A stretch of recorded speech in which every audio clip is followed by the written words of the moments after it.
আসলেই কি দিয়াবাড়ি বেটার নাকি 300 ফিট ঘুরতে যাওয়ার জন্য বেটার? কোনটা? আমি তো আর দিয়াবাড়ি যাচ্ছি না ভাই। সো হ্যালো, আসসালামু আলাইকুম, welcome to my channel. Basically এটা হলো আমার সারা একটা দিনের ব্লগ। এটা কোনো এক শুক্রবারে ছিল। ভিডিওটা আজকে সাডেন আমি পাই, তাই ভাবলাম এডিট করে এটা আপলোড করি। এটা কয়েকজনের জন্য হয়তো ইনফরমেশন গেইন হতে পারে, আবার কারোর জন্য কোনো ইম্পর্টেন্ট কিছু নাও হতে পারে, বাট আমি ভাবলাম যে শেয়ার করা যাক। আমি কয়েকদিন ধরেই টিকটকে দেখতেছিলাম বা ফেসবুকে দেখতেছিলাম সবাই দিয়াবাড়ি ঘুরতে যাচ্ছে, কাইকিং করতে যাচ্ছে।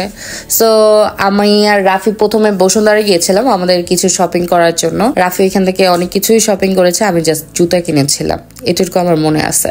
তারপর আমরা বাসায় চলে আসি। বাসায় চলে আসার পরে সাডেনলি প্ল্যান হয় যে আমরা দিয়াবাড়ি ঘুরতে যাব। আর দিয়াবাড়ি ওইদিকে আমার কিছু কাজিন আছে, তো ওরাও বলতেছিল যে আসো চলো ঘুরে যাও। আর কাইকিং করার মনও চাচ্ছিল।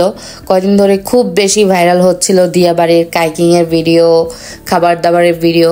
অনেক তো 300 ফিট গেলাম, তাই ভাবলাম যে যাই, চলো আমরাও ঘুরে আসি দিয়াবাড়ি নতুন করে।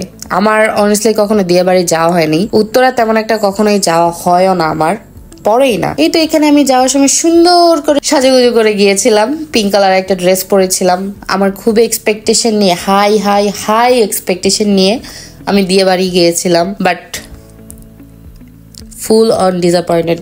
এত বেশি কষ্ট আমি কখনো কোথাও ঘুরতে গিয়ে পাইনি। মানে আমি যেদিকে যাচ্ছিলাম টিকটক করতেছিল, মানে কিছু থাকে না যে মানে কেমন জানি, মানে পরিবেশটা আমার পছন্দ হয়নি, যেটা সত্যি কথা।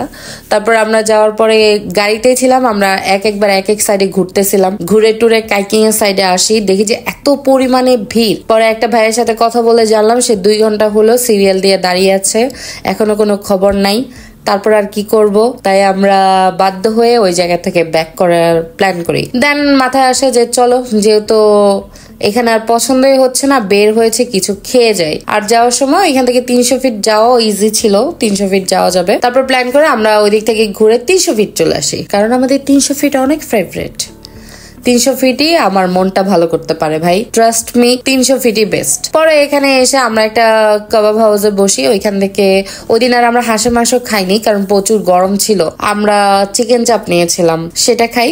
খেয়ে পরে আমরা সামনের দিকে এসে এখানে অনেকগুলা মিষ্টি ওই দিন আমরা টেস্ট করেছিলাম। যেহেতু সবার মুড অফ ছিল, তাই চাচ্ছিলাম সবার মুডটা ভালো হোক। এখানে এসে আমরা মিষ্টি নিয়ে মজা করতেছিলাম। এই যে বড় মিষ্টি, ছোট মিষ্টি, বালিশ মিষ্টি, এক একটা নাম নিয়ে আমরা মজা করতেছিলাম। 300 ফিট গেলে আমার মিষ্টির মধ্যে সবসময় ফেভারিট হলো রসমালাই টাইপের একটা থাকে, যেটা দুধে ভিজানো থাকে ছোট ছোট। এটা আমার খুব ফেভারিট, আমি এটা মাস্ট বি ট্রাই করি, এটা আমার খুবই ফেভারিট। আরো কয়েকটা মিষ্টির নাম আমার ঠিক মনে নাই, বাট আমার এই টাইপের মিষ্টিগুলো খুব পছন্দের। সো আমি, লিলি, রাফি আমরা সবাই ওই মিষ্টিগুলো খাচ্ছিলাম, যে যার পছন্দ মতো মিষ্টি খাচ্ছিলাম। মিষ্টিগুলো আসলে মজা লাগে, যেহেতু গরম গরম। এখানে দেখলাম যে গোলাপ জামও ছিল, উনি আমাদেরকে সন্দেশ টাইপের একটা মিষ্টি ট্রাই করিয়েছিল, ওইটা খুব মজা ছিল। সো আমি বাসায় আসার সময় কিছু বেলি ফুল নিয়ে এসেছিলাম হাতে, আপনারা আগেই দেখেছেন। সেটা এসে অ্যাঞ্জেলাকে পরিয়েছিলাম, এত কিউট লাগতেছিল। সো আল্লাহ হাফেজ, tata, don't forget to subscribe, like, share.